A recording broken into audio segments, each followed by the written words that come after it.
Olá, meu nome é Guilherme Andrew e hoje eu e meu grupo, Thiago Camilo e Pedro Monteiro, iremos fazer uma análise do acidente Alaska Airlines voo 261. O manual de manutenção foi crucial na análise do acidente do voo 261 da Alaska Airlines, definindo procedimentos de lubrificação e tempos de execução.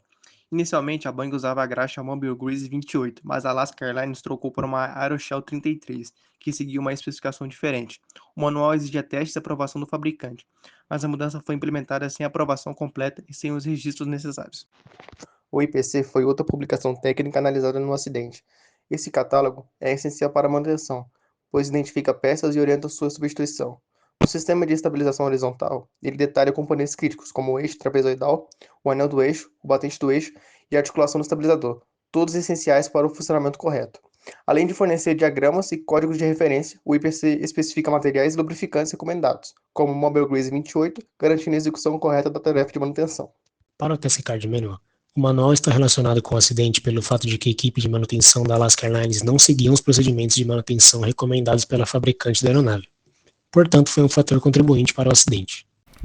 O Manual de Manutenção de Componentes, CMM, não foi mencionado no relatório do acidente, mas ele teria fornecido diretrizes claras para a lubrificação e inspeção do conjunto de eixo, além de especificar intervalos de manutenção e critérios de aceitação para o componente.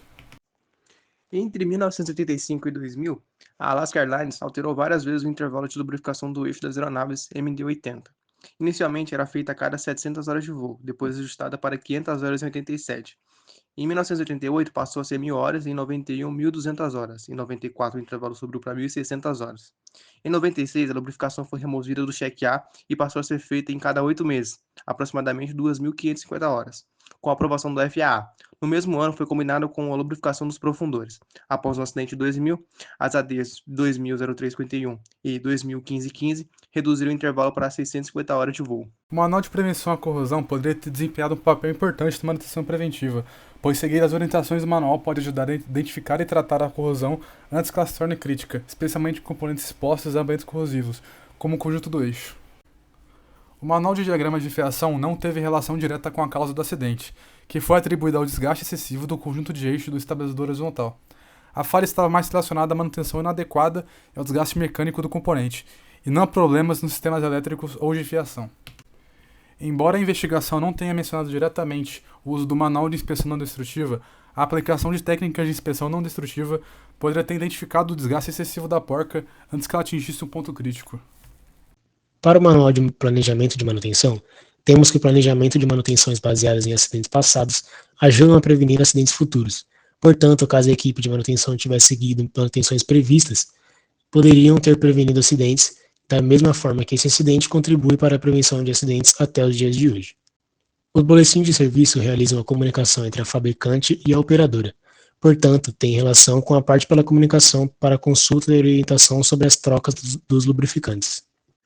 Após o incidente com a Alaska Airlines, a FAA emitiu a AD 200351, exigindo inspeções no eixo do estabilizador a cada 650 horas devido ao desgaste excessivo e rebarbas metálicas. Em 28 de setembro de 2000, a AD 2015-15 substituiu ampliando as inspeções para incluir partículas metálicas na graxa e medições da folga a cada 2.000 horas. O Information Letters também ajuda a prevenir erros e padronizar procedimentos, e eles poderiam ter sido também um fator contribuinte para a prevenção do acidente. A Alaska Airlines enfrentou falha nos registros de manutenção, comprometendo a segurança operacional. O MGM não refletiu os procedimentos reais, resultando em documentação incompleta e falhas na liberação das aeronaves. O NTSB concluiu que a lubrificação insuficiente do eixo e a extensão do intervalo de verificação da folga foram causas do acidente 261. Além disso, mudanças como substituição da graxa não foram registradas no MGM, e a falta de um programa estruturado de treinamento dificultava a capacitação dos profissionais, tornando a manutenção inconsistente. O FAA considerou suspender a autoridade de manutenção pesada da Alaska Airlines, mas aceitou um plano de correção. Inspeções iniciais mostraram que nem todas as falhas foram resolvidas, mas, após novas revisões, a empresa comprovou melhorias.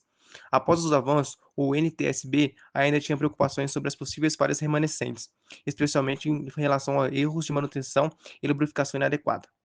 O NTSB identificou falhas na documentação de revisão de peças, como medições de folgas com apenas uma instalação cumprindo os procedimentos corretamente. Além disso, algumas instalações terceirizavam a aplicação de revestimentos, comprometendo o controle de qualidade.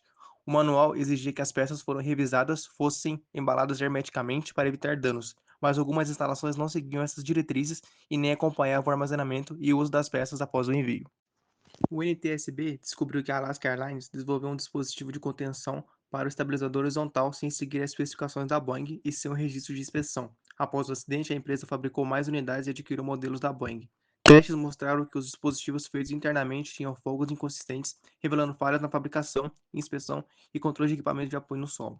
A FAA AC 120-16G estabelece diretrizes para programas de treinamento contínuo e manutenção, garantindo que os profissionais sigam especificações e usem as ferramentas corretas. Em resposta às recomendações do NTSB, a FAA ajustou os requisitos para incluir treinamentos especializados em sistemas críticos, como o estabilizador horizontal, visando melhorar a segurança e evitar falhas devido ao uso inadequado de ferramentas ou procedimentos. Os sistemas de controle devem ser projetados para suportar cargas equivalentes a 125% dos momentos calculados das dobradiças das superfícies móveis. E os limites de carga não precisam exceder o que pode ser gerado por pilotos ou dispositivos automáticos que operam os controles, exceto cargas provenientes de rajadas de vento no solo. E as cargas devem ser, no mínimo, as forças mínimas exigidas pela seção 25.397, como consta a figura ao lado. Os sistemas de controle devem ter limitadores que restringem positivamente o alcance de movimento das superfícies aerodinâmicas móveis, posicionados de forma que desgaste, folga ou ajuste de compensação não comprometam as características de controle do avião. Esses limitadores também devem suportar as cargas previstas no projeto do sistema de controle. Os controles de compensação devem ser projetados para operar de forma segura e precisa, evitando acionamentos acidentais ou bruscos, e seguindo o plano e a direção do movimento do avião. Além disso, deve haver indicadores próximos ao controle que mostrem claramente a direção do movimento e a posição do dispositivo dentro do intervalo de ajuste seguro para a decolagem. Para garantir estabilidade em voo, os sistemas de controle de compensação devem impedir deslizamentos involuntários e, caso utilizem abas compensadoras, estas devem ser irreversíveis, a menos que estejam equilibradas e livres de vibração. Se o sistema de controle da aba for irreversível, a conexão entre a aba e a estrutura da aeronave deve ser rígida para garantir segurança e eficiência no controle. Os sistemas, equipamentos e instalações de aeronave devem ser projetados para funcionar em condições operacionais previsíveis. Eles precisam garantir segurança ao minimizar falhas catastróficas ou perigosas, utilizando análise e testes detalhados. Sistemas de alerta devem informar a tripulação sobre condições inseguras e reduzir erros operacionais. Para o design de sistemas elétricos e EUIs, é necessário considerar impactos ambientais críticos e evitar falhas únicas que possam resultar em situações perigosas. O objetivo é garantir voo seguro, pouso controlado e confiabilidade contínua.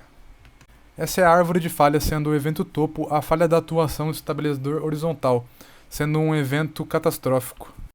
Começando a discutir sobre o quesito de lubrificação, temos os equipamentos e métodos, onde é relatado no relatório da NTSB que a equipe de manutenção da Alaska Airlines não seguia os métodos de manutenção propostos pela fabricante da aeronave. Para as tarefas de manutenção, temos que a Alaska Airlines emitiu um formulário interno para revisar os seus cartões de tarefa de lubrificação de manutenção, propondo substituir a Mobile Grease 28 pela Aeroshell 33.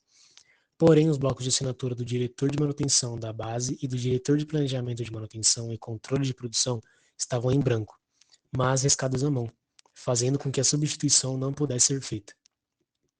Falando sobre as graxas lubrificantes, o Manual de Manutenção de Aviões da Boeing especifica o uso da graxa MIL G8132227 para lubrificar o conjunto do eixo. Inicialmente, a Alaska Airlines utilizou a Mobile Grease 28, que atende aos requisitos especificados. Porém, posteriormente, a Alaska Airlines perguntou se a Aeroshell 33 poderia ser usada no lugar da Mobile Grease 28, já que a Aeroshell era um tipo novo de graxa que foi desenvolvida para atender às especificações da Boeing. Já relatando sobre a contaminação de lubrificantes, temos que as roscas inferiores do eixo foram encontradas parcialmente preenchidas com uma mistura consistente de areia e graxa. Quantidades puras da Aeroshell 33 e da Mobile Grease 28, bem como diversas proporções de mistura de cada graxa, foram testadas. E os resultados desses testes indicaram que, em geral, as propriedades físicas da Aeroshell 33 e da Mobile Grease 28 não se alteraram significativamente quando misturadas. Porém, o NTSB expressou preocupação com um tipo de graxa inadequado ou com misturas de tipos de graxa incompatíveis. Sobre a limpeza dos componentes, as medidas de manutenção tomadas incluíram a limpeza do compartimento do eixo do estabilizador horizontal ao redor do estabilizador vertical, e das áreas ao redor dos atuadores hidráulicos do profundor direito e esquerdo. Após o acidente, os Laboratórios Nacionais Sandia, com o financiamento da FAA, exploraram 2 novos métodos para monitorar o desgaste das roscas usando tecnologia não destrutiva. Um método utilizava um dispositivo portátil de raio-x para fornecer uma representação gráfica das roscas, enquanto o outro usava um sensor ultrassônico para analisar as cristas de rosca em uma tela portátil. O desgaste da porca trapezoidal é monitorado pela medição da folga axial feita on-craft, menos precisa, ou off-craft, mais precisa. No DC-9, o desgaste superou o esperado, exigindo ajuste e inspeções mais frequentes. A taxa de desgaste é calculada em polegadas por 1.000 horas de voo para ajustar a manutenção. Falando sobre a diferença entre o eixo e a porca trapezoidal, temos basicamente que, de acordo com a análise de falhas, a porca trapezoidal foi projetada com um material mais macio que o eixo, e suas roscas foram projetadas para sofrer o desgaste, preservando assim a rosca do eixo. Já o tubo de torque foi fraturado aproximadamente em linha com a parte inferior do eixo, através da primeira rosca completa logo abaixo das estrias externas na extremidade inferior do tubo. A extremidade superior do tubo de torção foi dobrada com cerca de 5 graus de um local correspondente à localização da fissura do eixo. A corrosão galvânica é um tipo de corrosão que ocorre quando dois metais diferentes entram em contato elétrico na presença de um eletrólito. A taxa de corrosão depende das diferenças na atividade de reação entre os metais distintos. Quanto maior a diferença, mais rápida é a ocorrência da corrosão. Esse tipo de corrosão pode ter acontecido no conjunto de eixo, mas é improvável devido a não haver a presença de um eletrólito entre o eixo e a porca trapezoidal, e sua graxa Aeroshell 33 não causava corrosão para as duas ligas. A corrosão putiforme foi o tipo de corrosão mais visto no conjunto do eixo, mas grande parte dessa corrosão foi muito provavelmente causada pela exposição à água do mar durante os 7 dias e meio antes de serem recuperados. A prevenção e o controle de corrosão envolve treinamento adequado do pessoal, inspeções regulares, limpeza programada, manutenção preventiva e uso de materiais corretos. O foco deve sempre estar na identificação precoce, reparo imediato e no registro meticuloso das condições, garantindo responsabilidade compartilhada entre a equipe.